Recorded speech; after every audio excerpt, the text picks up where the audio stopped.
every minute, every second, we are further and further apart, and the bright colors surround us are piercing through my heart.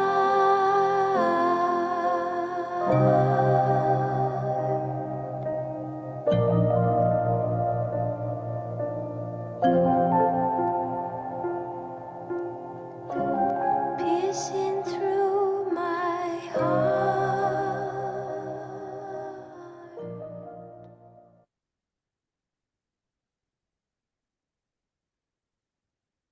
Hello. Hi, Zain. How are Hey, you? Marga. I'm good, thanks. How are you? I'm good. Hello, everyone who has been joining this live stream right now or who might join later in a replay. And we are here today to give you a reading of the charts and the composite charts of two very, very famous people, Alan Turing and Joan Clarke. And I'm now going to introduce you my companion for today, Zain. That is, we've been studying together and actually graduating together at the Human Design Evolution School of Chatham Parking a few years back. So we met in the last bit of the process of certification in the US. And we just hit it off immediately and told each other the stories of our lives and everything. And we remain connected ever since as friends and as colleagues. And yeah, both very passionate of human design. So I'm very proud today to, for the first time, working with her publicly. And, you know, she's a really precious friend and colleague. Zain, you want to say something? Thank you, Marga. Yes, I'll just echo what you said.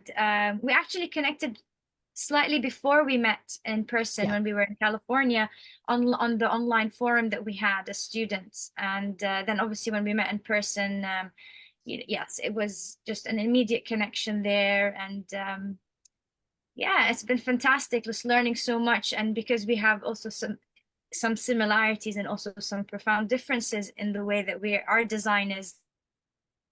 Yes, exactly. Yeah. And I think there is a It's little, always for me for that abstract process and experiential one, which is not so much my journey in a sense. So yes, I'm very excited about starting this series. So I hope this flows really well. I've not done one of these before, but yes, I'm sure it will get better with time if this one doesn't go as well as I would have hoped it to do. yeah. It will be, what will be, will be. We both have the channel 1/8. So, you know, improvising Yes, is our style. our forte. Yes. Exactly. With the different ways, because she has more of a logical approach and more of an abstract sensing approach, as by our charts, you know, like she was saying, you know, that we have something similar and something different as well. Anyway, today we are going to talk about Alan Turing and Joan Clarke. And now I'm going to share their charts, their composite charts.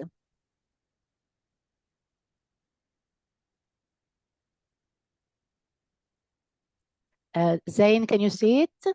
Yes. Yes, great. If you see it, if you can see it, everyone can see it, I think. Yeah, so before starting with the reading, we want to say that there is, you know, we're working as far as Joan is concerned on an hypothetical chart because we don't know her time of birth. No? And so in the 24 hours of the 24th of June, when she is born, there are the possibilities of two different profiles. And one is 4-1 and the other one is 5-1. And we choose to use 4-1 as a working hypothesis, as is a better match to Alan Turing. And as far as Alan is concerned, his official time of birth is 0215. And we accept this because it's given by the records with a certain relative certainty. There is never really nothing certainty, so we accept it. And but we also hypothesized that it could also be a 4-1.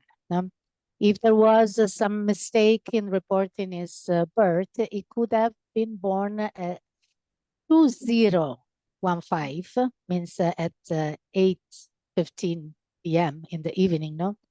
And so it would be also a 4-1 as Joan.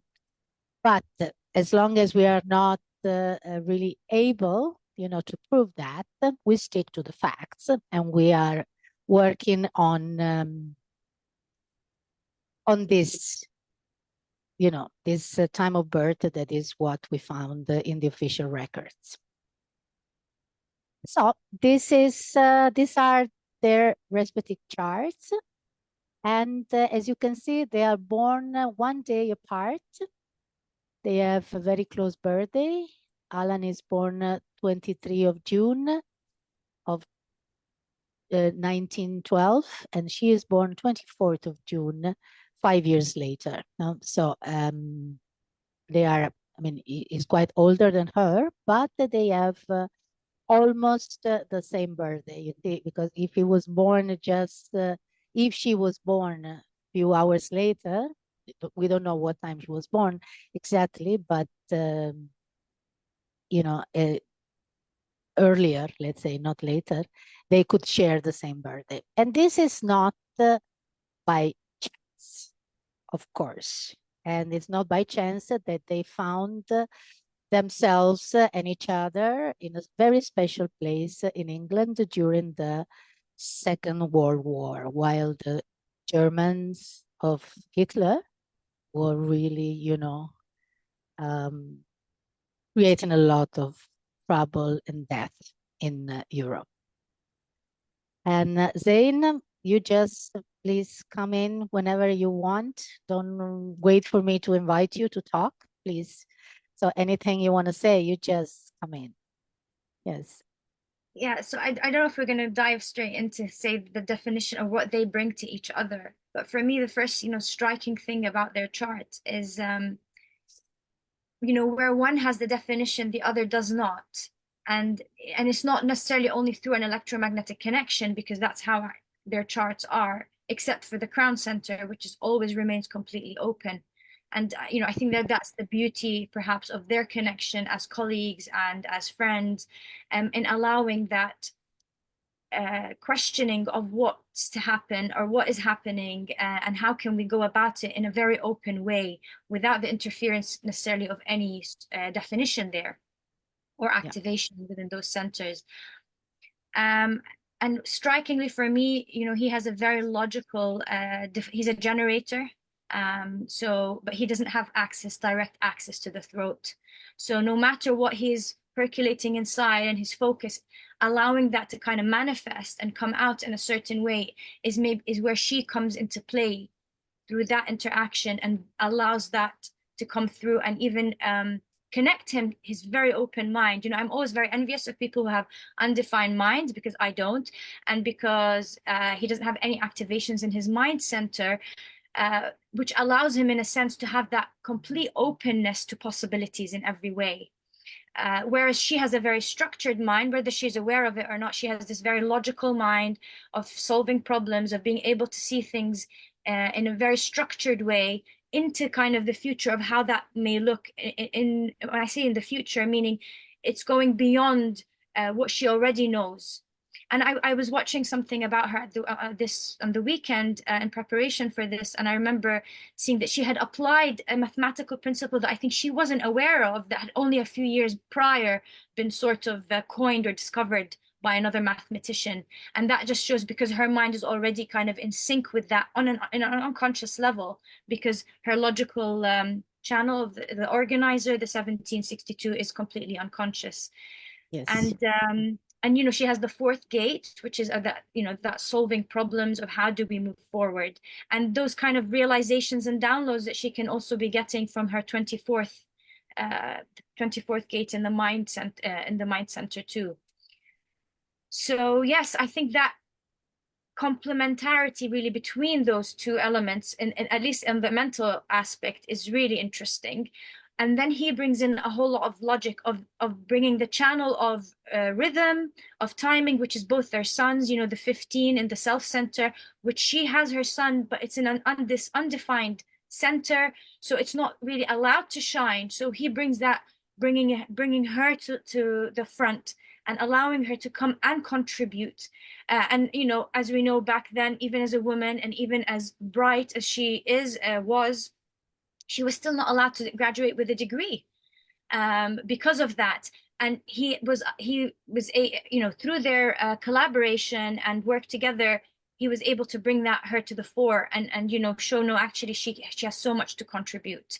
And you know, her conscious son being in that undefined center, I think, is not a coincidence in that sense.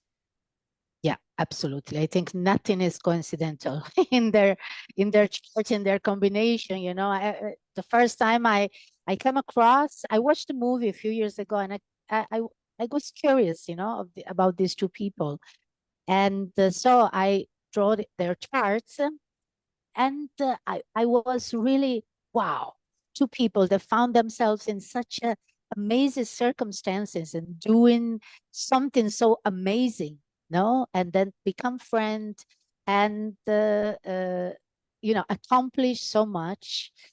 And they have a very similar traits in a way, and when they're not similar, they're complementary. They're really, you know, help each other to shine, because as Zain said, you know, he has a lot of energy, a lot of accomplishment in a way in itself, because he has a very powerful chart, you know, with two key motors of energy: the willpower center, the sacral center, the root, no?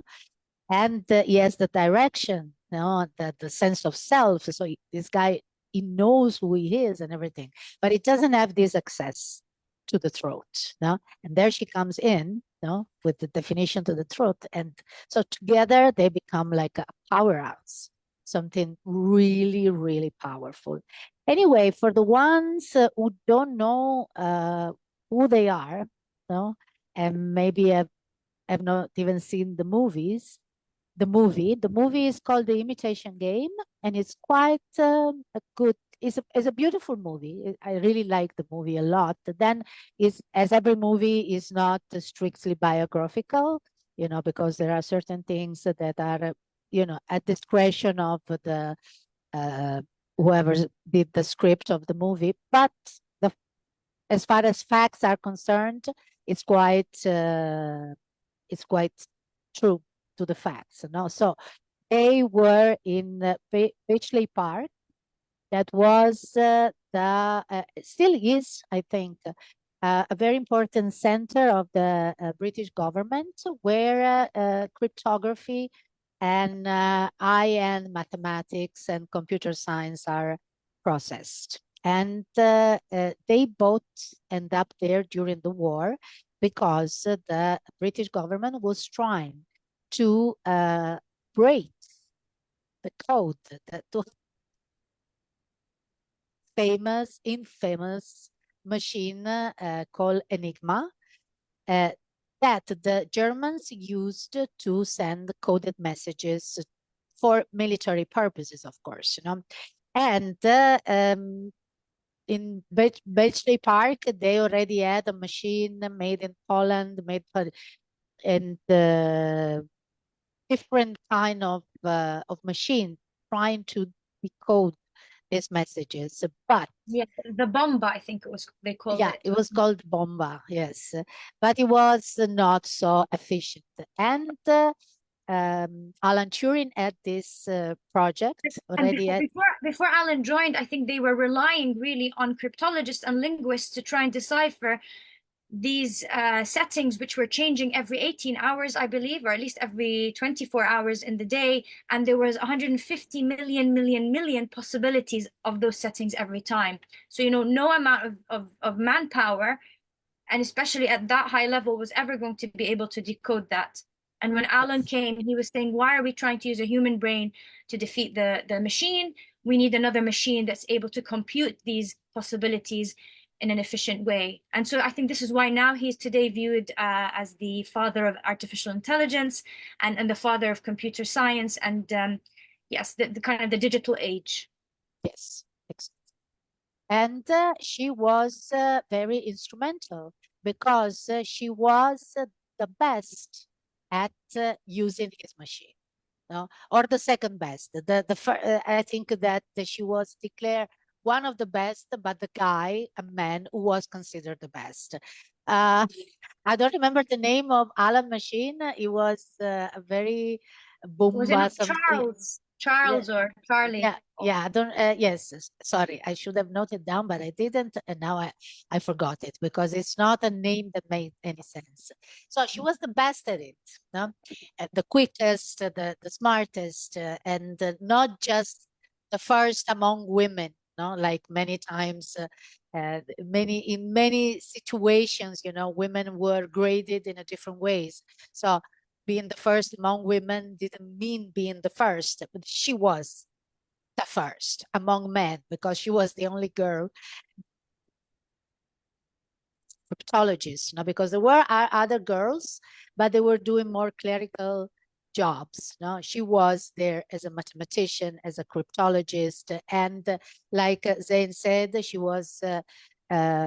she studied at Cambridge. She won a fellowship at Cambridge, and at Cambridge University, college and university, women at that time were really, really rare, especially in science, in everything that had to do with science. And she won a scholarship, and then she was, I think she graduated with top notch of her course, but still she wasn't allowed a full degree. She was just, yes, because she was a woman. So in a way, they, if we stick to the profile life team of Joan, she has the fixed life team of extremes, and she actually represents somehow a very, very edge, the sense that she's a woman in a world where no woman is ever really accepted, and not just because they will not accept a woman as such, but because no woman was really allowed that kind of education, never encouraged to be to graduate, and women were encouraged to do other things. And Zain, I leave you 1 second to it because someone is knocking at my door unexpectedly. Sorry. Okay. Yeah, and so as Marga was saying, also Joan Clarke, even now posthumously, no one will know the extent of her contribution, because even after the war, she became very central to Bletchley Park moved on, and they changed their name to, I can't remember exactly, but it was a communications deciphering under the government, and she played a very big role in kind of leading that and contributing to that in many, many ways. And she continued working up until her death in 1996. And her and Alan remained kind of close colleagues and friends even after their time at Bletchley. And she, you know, was a very pivotal person in his life as a confidant. And also, you know, they also got engaged at some point. But then that did not last, and it was because Alan was a homosexual, and he came forward to her, and at that time it was illegal. Homosexuality was illegal in the UK, and so he was really a victim of prejudice, and he was later on caught, or somebody had told on him that he had had these homosexual relationships, and then he was given a choice of either having to go to prison for 2 years or have what, you know, is effectively chemical castration, where he's given all this hormone therapy to sort of remove any sort of sexual desire and make sure, you know, which led him to becoming impotent.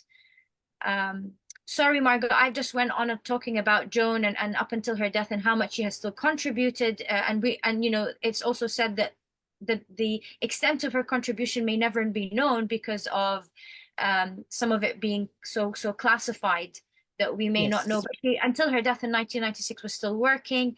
And I was saying how she remained close and, you know, as a confidant of Alan's up until his death, and that they were actually, in fact, engaged. So I just went on to saying that. But it didn't last very long, and it was because of his homosexuality, which he, you know, I think only days after he had proposed to her, he had come and told her that he was homosexual, at which she wasn't really surprised. And I saw an interview with her in real life, and she had said that, you know, she was a bit kind of apprehensive at the fact that there might not be any sort of physical intimacy, but she wasn't really put off at all by him because they really enjoyed each other's company. They wanted to be in each other's company. They obviously stimulated each other mentally in a way that they probably wouldn't get in most other encounters in their lives because of the level of work and knowledge that they were doing was not really accessible to most people, and probably isn't even today, but especially back then. Yeah, exactly. Yes. So they were really two geeks, we would say today, no? With talking stuff that nobody else understands. I surely don't understand what they do, and that's why I'm so fascinated. No, people talk about coding and all this stuff. I have no idea what that means in reality. No, what I know that something you write, but even though I'm a writer in a completely different realm of life that is not that of science, and I particularly appreciate the contribution of Zain today, especially from always, but especially reading these charts, because she has this same channel, no, the 1762, and it's a channel that is called the organizer, no? That you can also call it the computer, you know, because it's a channel that computes, that can compute number 62 is one of the gates, is the gate of numbers, no? And so it's incredibly amazing, you know, that two people that basically laid foundation of computer science and artificial intelligence and coding and cryptography and everything, they share exactly this channel. And Joan, she has it all. And Alan Turing, if the time of birth is correct, he doesn't have it all, but he has a very important double definition there, that is Neptune. No? So he also brings that to 62, you know, all the imagination and the capacity of seeing far and farther again, you know, even more far, that Neptune brings. While she brings, yeah. Just to add also, which is fascinating about the lines in which that gate is activated, is the third line, you know, and the first line on his unconscious, which is, you know, that line of inquiry, of investigation, of wanting to get to the foundation and the bottom of things. And then the third line, which is that those aha moments, or that kind of mutation of the journey of this, of the 60-second gate, of that transformation of it going from the lower level to the higher level of the hexagram, as it were. And so that, and again, as you say, because it's Neptune, you know, for me, in an immediate sense, if I was to see that in a chart of somebody I didn't recognize, I wouldn't think of, oh wow, Neptune is going to be adding such a depth here. But clearly in Alan's case, that capacity for imagination and encompassing things that you don't necessarily see in the mundane way has allowed him to kind of transcend what we mean by numbers and what we mean by computing and how we see that. So yeah, the lines also that are activated for his 60-second are very interesting. Yes. And so maybe, Zain, do you want to share your experience of this channel? That I think that no one better than you can talk even more about this. It's been that you experience it, like it's Yes.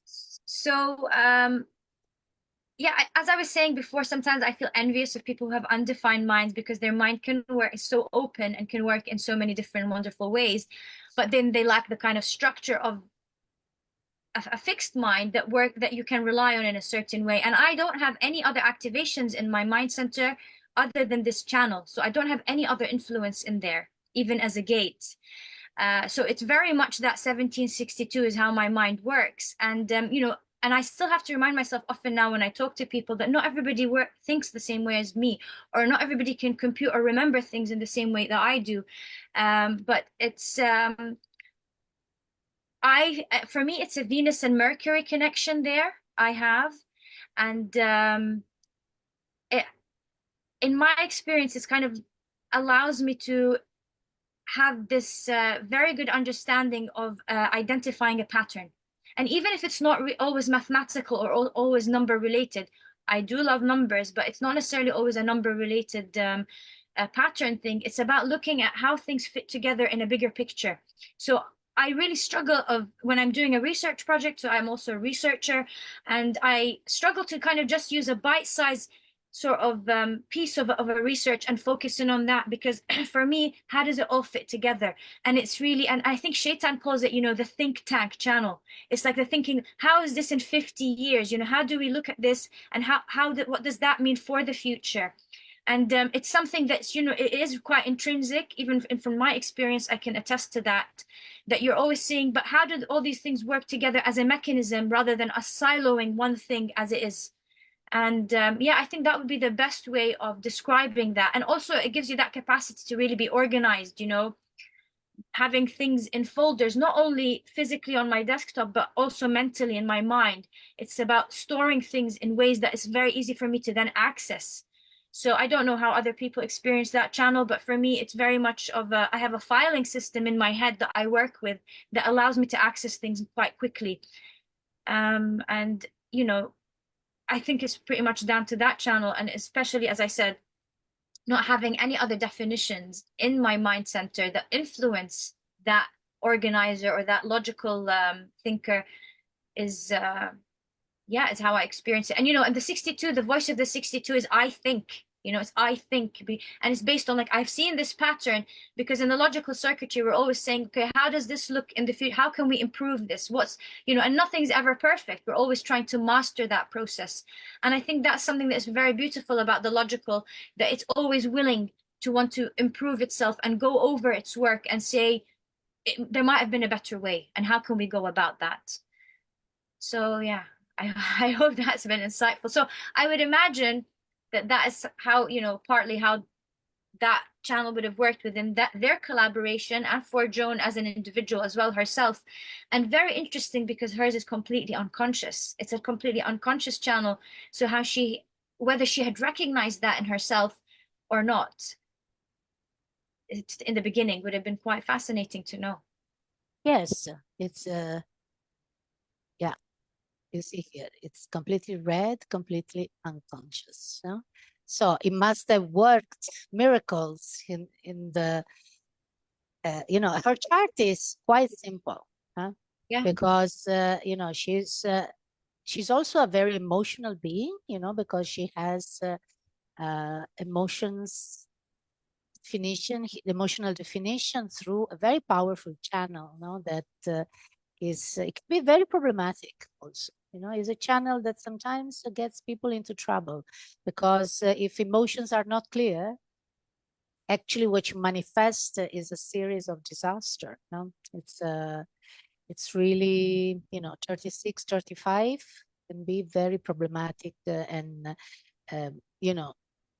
generate a serial fucks up in someone's life, repetition of different experiences that somehow they don't mount to nothing.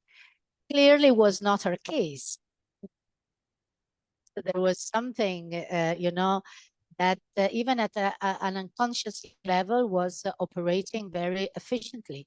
And I want to point out that she has unconscious Saturn on the other Yes. side. So on the one hand is the sun, the unconscious sun, and on the other end is Saturn. So it's also very kind of male-oriented kind of channel.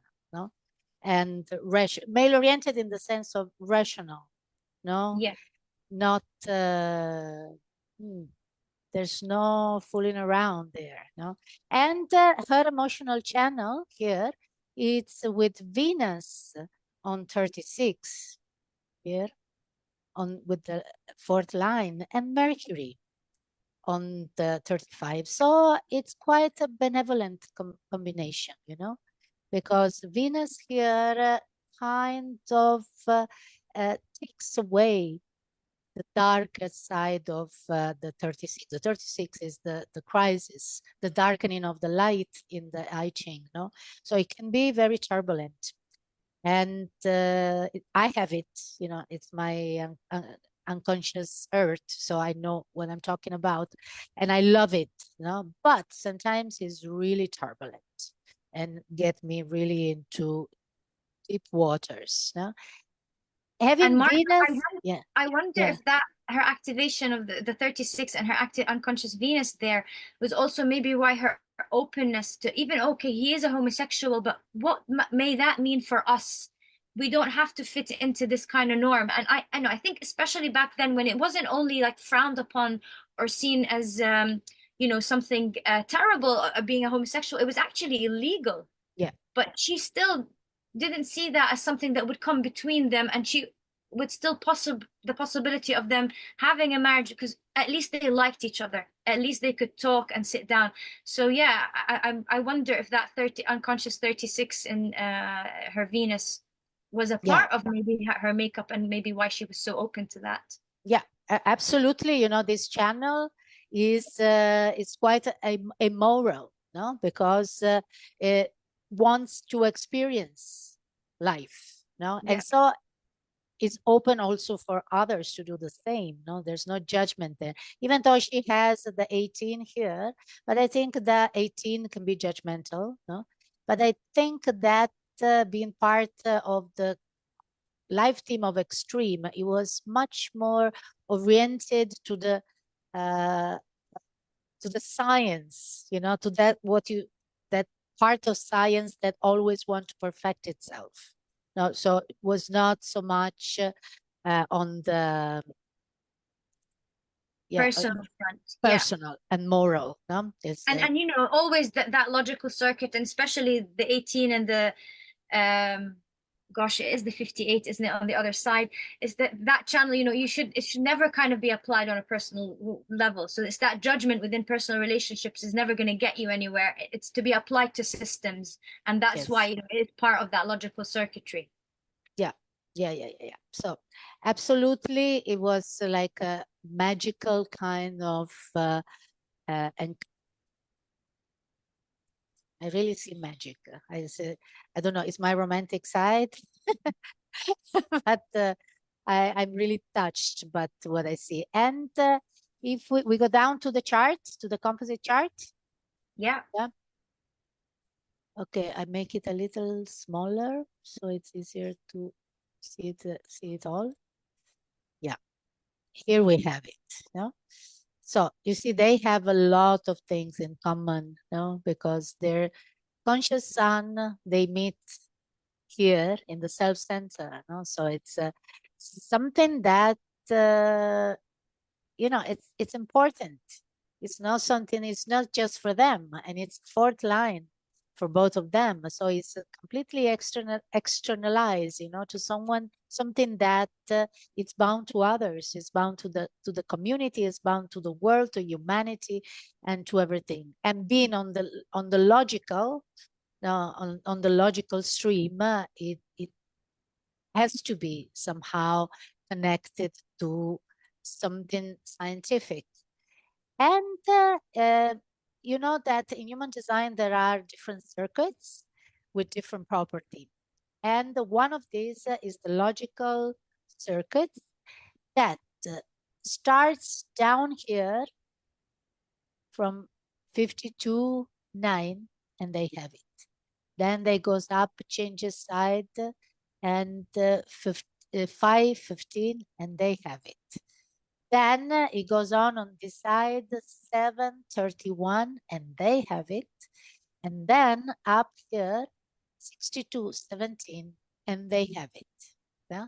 And then the only bit that is missing is this part, you know, on the crown. That, like Zain was saying before, it's an incredible sign of inspiration and openness. No, I've seen that many scientists have the crown open. So some of them, they also have the mind open, but the crown open is really like an antenna in the cosmos of ideas, of principle, of philosophy, or whatever. No, and being there so logically oriented, of course, they were really fishing in all the scientific ideas that were going around in the akash, in the cosmos, like we say. No, it's always said that when there is an important scientific discovery, it happens in many places at the same time. No, many people work on the same stuff at the same time. Then there is maybe one or two individuals who really nail it and become famous for that, but it's something that independently happens in different places. No? And so having that crown open means being capable of, you know, openly, you know, really functioning like an antenna. You know, while if you're defined, tapping into that, you know, I don't know if you know Rupert Sheldrake's work in the morphic resonance, and you know, if yes, something has been done already, why is it much easier for a species, well, like humans, or you know, they've done some tests in mice and stuff around the world. So mice and rats that have been taught something in Australia can, the other mice that are completely unrelated to them can and then solve that a week later because they're able to pick up these solutions that are available to us in that morphic resonance. And I think, you know, that kind of falls in line with that a bit. And that's why maybe yes, when you're saying there's an interest in a certain topic or in answering certain questions at the same simultaneously across the world, people are doing it at the same time, but who's getting there and who's benefiting from whose realizations unknowingly, in a sense, is that open crown.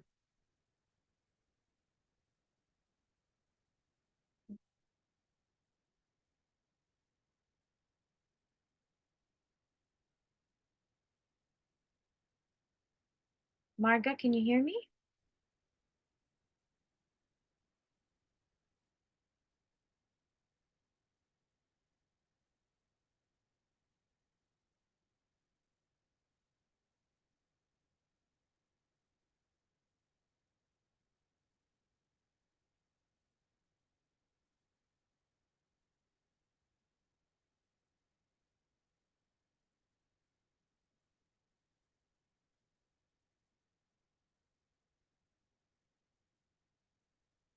Oh, I think we have lost Marga.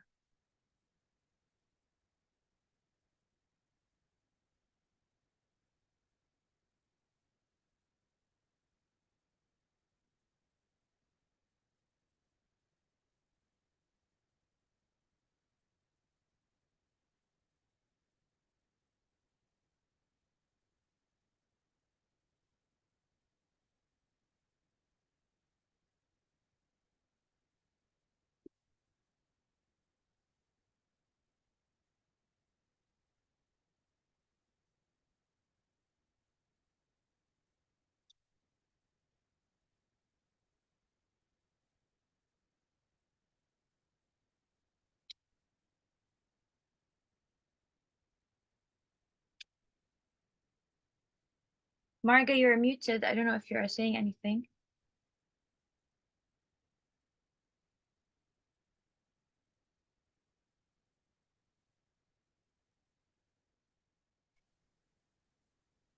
Oh, hi, Marga, you're back. Hi, I'm back. I have no idea what has happened, but my computer, died and restarted. I think that we're still alive on Yes, I Facebook, think but it's still live, but the recording yes, has stopped, I believe. yeah, so yes. Okay. I started the recorded again also now, so we must have, yeah. Sorry about that. This happens to me every time that I get interruption and things. I think it's the influence of being in India. That mysterious thing happened, or it's in my chart. Let No, me. the connection here is the same, Marga. I'm in Scotland and I have very bad internet often, so I don't think it's just India. Okay. Yeah, it's now I am. Yes, this is the chart, no? That we were. Yeah. We were on the So composite. we were on the composite, yes, and yes, it So is I'd like to, we were talking about the 952, the channel of focus, the channel there at the bottom between the root center and the sacral, and it's a very fascinating channel in its ability to really hone in and focus on something, and it's very much part of that logical process. And he must have also been quite an anchoring influence, or someone who is really able to help Joan with the kind of creating that momentum in the work. Because of that, he never wanted to stop. He was, I don't know in the film how accurate that is, knocking on at her window at night, like, come on, let's continue with this, and having that ability to keep focused on the game. But what's more interesting is in those three channels, which are very, as we know, quite well. All channels are important, but they are quite important in any design, because they get to override sort of an overall influence of a chart. So even if somebody doesn't have a logical an overly logical activations within their chart, and they have they have the 952, that will kind of override their experience per se. But together they also bring the 4253, which is the experiential side of those channels. And it's both of theirs, it's their nodes which make that. So it's his north node, unconscious north node, and it's her I believe, yes, unconscious south node that come together, and that's a cycle of about 17 years. So we're talking yes, about the cycles of 17 years and through their work. But it's yeah, very interesting, that channel of cycles. So she's, he's bringing to light or activating for her that beginnings, the aspect of something new, the beginning, and he's seeing that through to what that may look like. And we can actually see that clearly within their story of how they came together, at least in their collegial work as colleagues, and how that manifested, and the results that they were able to achieve. exactly. And also we have, and this is also connected to the nodes, this other channel, the 5432. Yeah. That Transformation. yeah, it's actually transformative. It's the channel of ambition and achievement, that brings really, from the root, an incredible energy for success. And no matter how bad Alan Turing's life ended, and the secrecy of much of his work that was classified because of, it was war secrets and all these things. And still, he managed to achieve incredible things. He had a PhD in Princeton, which is not something that everyone can achieve very easily. I mean, it's Princeton. It was the university. It's the university where Albert Einstein worked, and he was Alan Turing. I believe he was a student of Wittgenstein. Yeah? That was one of the best mathematicians ever. No, that really, and he was not just mathematician; he was also a philosopher. No, so there is really something very strong in these two individuals. Alone, because they're remarkable even alone, no? And they met in a place that was already like a very exclusive place. No? It was not a place where everyone, I like mathematics and I end up in Beachley Park, not at all. But together they really, managed to do something really, really incredible. And they, in terms of achievements, talking about the hacking and the cracking the code of Enigma, they reduced the fatalities of from 10 to 2. No, sorry, the expression. Yes, they reduced the number. They believe that the fact that they were able to break Enigma had reduced the war by 2 years. Yes. Yeah, exactly. to put a number on the fatalities, I don't know off the top of my head. I can't remember. I'm sure somebody has done an estimate of that, but 2 years less of war because of them being able to do that. But this is now something that's just come to me. You know how they have that channel transformation together, which is a part of the tribal circuitry. And even though when they first discovered it, and again, I don't know how factual those scenes in the film were, but they were able to then realize, well, we can't actually just go in there and change everything because they're going to know we've cracked it, and it's taken so exactly. long. So they Yes. had to make those or be part of those really difficult decisions and being tactful in how they are going to be saving the war, at the expense of their tribe, And one of the team members who suppose had a brother on one of those ships that could have been saved, but they said, no, no, no, we cannot let the game away yet. We must, and even they didn't want to tell their superiors, and they had to go through the MI6 channel and kept it at such a high level so that even if there were spies or it wasn't being influenced, and they were able to do it for sort of the greater good. And you can see that the logical, well, both the logical and the abstract, it's about the collective, isn't it? It's about what's better for the collective, and how's that going to balance out overall rather than for us as individuals or in this moment and thinking about that. So that must have been very difficult. Exactly. For a lot of people, but how they managed to do that together. Yes. And so it's really, really remarkable what.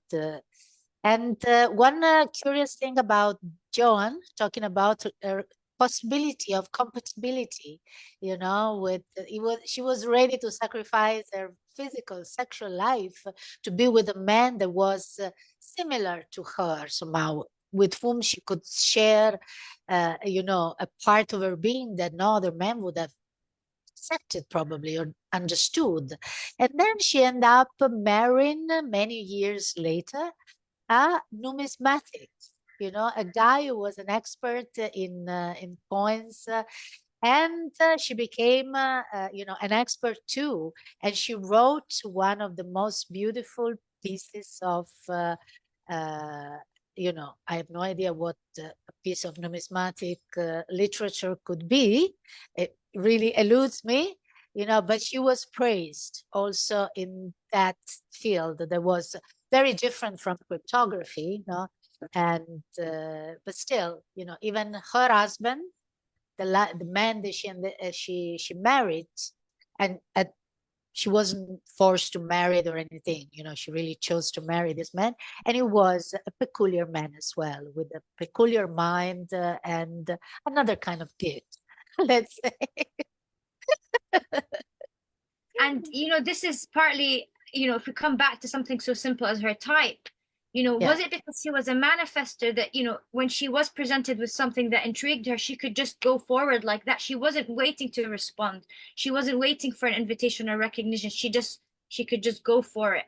And is this how manifestors are really meant to be, meant to kind of go around in the world, by being that, having that determination and going for it, rather than feeling that they aren't, because, you know, I don't know from your experience, but in my experience, a lot of manifestors, you know, are much more frustrated, or are in much more challenging positions than most generators, and it's actually quite sad to see sometimes. So for Yes. her as a woman and as a manifestor, being able to just go with that, you know, yes, this is fascinating to me, how can I get into it, and then also being the best at it, or one of the best, even for something she's only done for such a short time. Yes, exactly.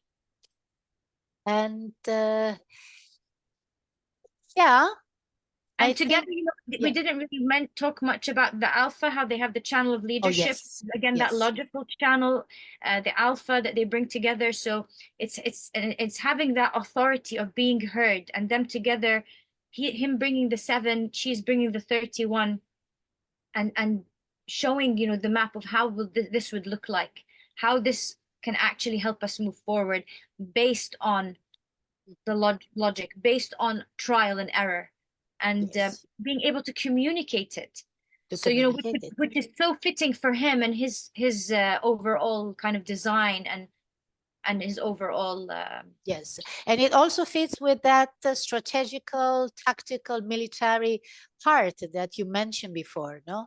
yeah, That they have to make some choices. They could not decode everything, otherwise the other side that they would have changed, you know, the style of coding. That and so they could not let the other side understand that they cracked it, no?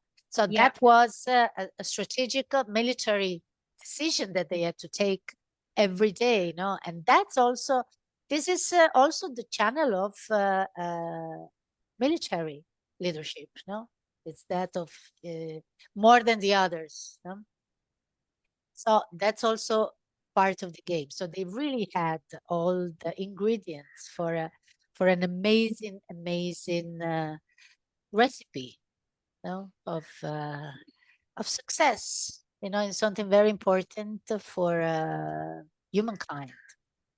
And again, just you know, we never mentioned their heart center. You know, she has a completely undefined, excuse me, open heart, whereas he has the channel of initiation there. So he's not only he's bringing that to the table, he's also giving her access to the spleen, and not through an electromagnetic where both their spleen, he already has that activation. So it must have felt really great for her to be in his presence. You know, she must have felt so good to be in this man's presence, not only on a mental capacity, on a mental level, and because of their shared interest in mathematics, in decoding, and playing off that, but also because there would have been this feel good and feeling safe in his presence. You know, he has the 1057. You know, that's the, if you want to be, if you're in an earthquake, and you don't want something to happen to you, or a catastrophe, go and sit next to somebody or under somebody who has got the 1057, because that's probably the safest place she's going to be. And you know, there's some Yes, element of that perhaps to it, where she completely felt safe, even though, again, you know, back then, you know, I know maybe now for us it feels quite difficult to understand, but you know, being a homosexual, and the fact it was illegal, but she had no kind of reticence or reluctance or any issue with that, which is, I find it quite remarkable at that for a time. woman, and someone from that time, and from her social background as well. So Yeah, exactly. Yes. And also for the rakers, for the people who don't know the story and have not seen the movie, he was arrested for homosexuality. So it was not just that, you know, he had serious problem, and he had to choose between 2 years of jail and chemical castration. That meant that he had to take estrogens every day, and so kill his sexual appetites, and so that was very, very damaging to him, to his integrity as a person, as a man, and he was starting to grow breast. You know, is the therapy that the people who want to change sex, they take not only estrogens, but estrogen, I think, is a big part of it, no? yeah. And so it is, he, after 2 years of this life, he committed suicide. It's not 100% suicide, but most likely he committed suicide with. It's also possible that he ingested cyanide. Well, it was an apple laced with cyanide, so it's quite a Yeah. curious one. But yeah, I was reading online, and again, you don't know the accuracy of this information, that his brother was advised to just accept it as a suicide rather than having an inquiry, and so that's why then it was said, okay, fine. So yeah, it Yes. wasn't necessarily, it's not 100% that it was suicide, but obviously it Yeah, could have been. it could have been even a murder, as far Yeah. as we know, because the apple was not tested. No? Yes, so they don't know if it was spiked with cyanide or not. And anyway, eating an apple every night, it was one of his habits. So having an apple near the bed, it was normal for him. But with a bite of it and not eating it all, no. So it could have been spiked with cyanide. It could have spiked him himself, Yeah. a creature of habit, or it could have been a murder or an accident, maybe ingested the cyanide kills you quite quickly. So that it was, by mistake while doing an experiment and then ending up to bed, it's strange. And also, it's not poison rats that you can find everywhere. No, cyanide is quite, It's a controlled substance, very hard to exactly. get hold of. Yeah. Yeah, exactly. And so, Zain, did we go through everything remarkable, or we missed something? What you think? Yeah, I think we have covered everything. Again, we could just touch on the heart center, which is all about our willpower and motivation. And he has a defined heart again. So, he has that ability to just get something done. And again, fitting in with his channel. I know that those things are not necessarily put together, but I'm putting them together in my own Yes. analysis here. The channel of focus, and then also being able to just get something done, and allowing him that path within their when they're working together or being together there, and he's able to do that, and he's giving her that kind of ability to shine and maybe prove herself. And I don't know what she was like. The interview I saw with her was when she was much older, and she was very relaxed kind of person.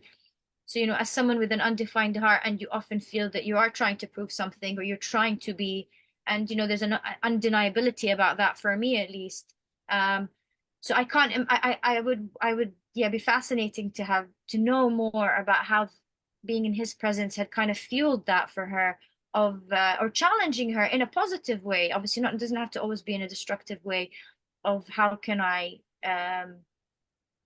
you know, have that will to show, or to move forward. And maybe he was that kind of pivotal catalyst, in a sense, of her then being recognized, and continuing her own work after their work together had finished.